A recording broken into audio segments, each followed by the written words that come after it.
My grill was getting pretty dirty, pretty greasy. My wife cooks a lot of pork belly on it, plus steaks and chicken, but the pork belly seems to really put a lot of grease on it. So what I did last night, I put it on high for 3 hours, and it looks so much better.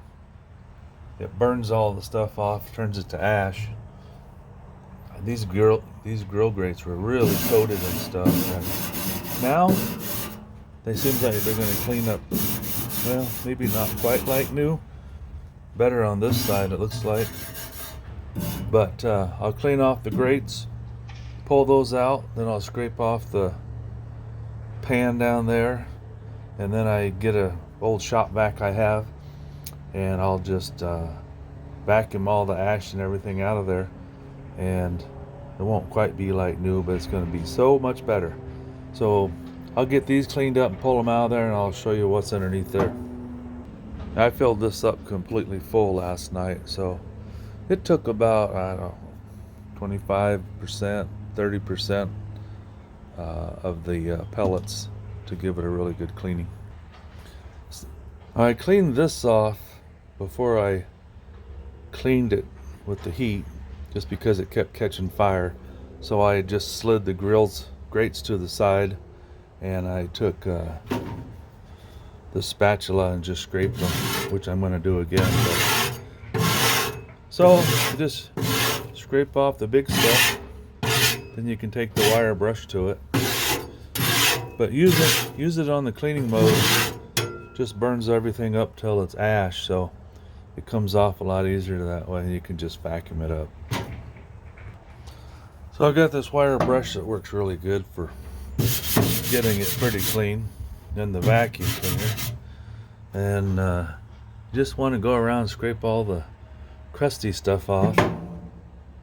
Oops, I dropped my screwdriver. I also use this big screwdriver. Oops. Works really good for getting in the nooks and crannies. Anywhere you want to scrape all that crust off there. It doesn't have to be perfect, because as soon as you start using it again, it's going to get dirty again. But this keeps it from getting built up too much and catching on fire. So I don't really have a shop vac. Well, I do, but I use this old vacuum. I used to work on doing apartment maintenance, and people always leave vacuums when they get plugged up. They don't know what's wrong with it, so I take them home. So I got this one for free. It works really good for vacuuming cars, whatever. I've got a couple of attachments. Short one if I need to, get down in here in a nook and cranny. And then the long one so I can reach all over. There's a brush attachment, but I only use that in cars. I'm not gonna ruin it on this barbecue grill. So I'll just put on my attachment and start vacuuming.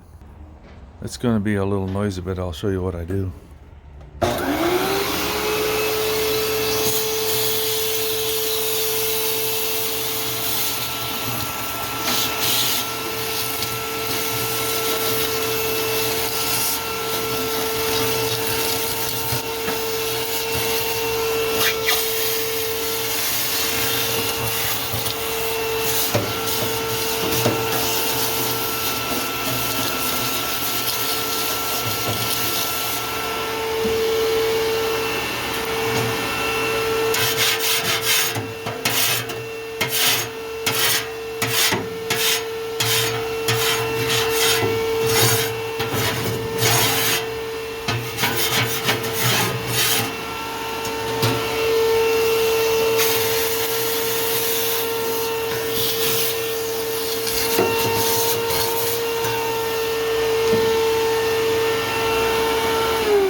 Now once I get that cleaned off, I can pull that out of there, and then I can scrape the rest of it, vacuum it up.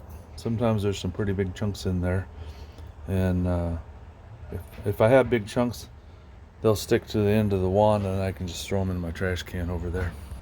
So you can see there's a lot of junk down here, and what happens is if you don't clean this once in a while, this pot will fill so full that the pellets, like right now, it's over an inch thick, and you get these big chunks in there.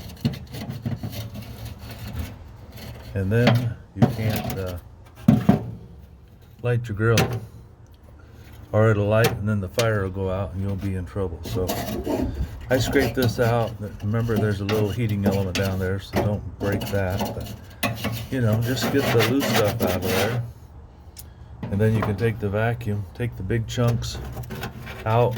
They'll just get stuck in the vacuum. But with this grease, it gets really hard. It's not quite like rocks, but then again, it is kind of. Just vacuum it out really good, and then you take this pan out. Mine's a Pittboss. What is this thing called? A Pittboss? I can't remember what it is.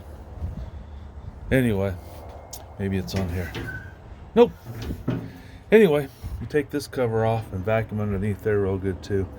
And it'll be good for several more cookings. So let me get this thing cleaned out and then off of there.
So once you get that cleaned off, that'll pop right out of there, one way or another. It's got side panels on it, but then you can get that out of there and clean up the rest of it. Most of it's on the top. There's a little bit left down in here from scraping it, but get all your big chunks out. Once you get it clean, put it back together and it's ready to use again. If you don't do this, you'll either have your fire go out, you'll end up with a grease fire, which I was having a problem with yesterday. So I had to scrape all the stuff to the side so my wife can cook dinner. But that's about all there is to it. Once you get it all cleaned up, as much as you want, put it back together and you're ready to go. Thanks for watching. Have a great day.